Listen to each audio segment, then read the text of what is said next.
Identifying initial sounds of words is one of the first concepts we want to teach to develop phonological awareness.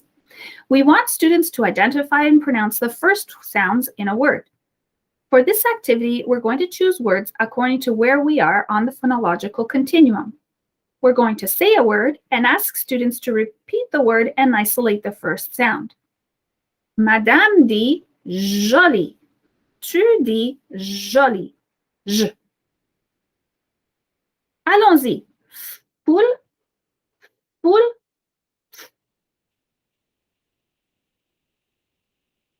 If students respond with the letter name instead of the sound, we can say F, c'est le nom de la lettre. Quel son est-ce que tu entends dans foule? Our lessons focus on sounds. For this sound isolation activity, it's important that students pronounce the sounds without adding the schwa sound. For example, joli j et non pas joli je. If they use the schwa, we can show them how to cut the sound off before the schwa. We'll model and ask them to produce the sound correctly. Madame dit joli j. Tu dis joli j.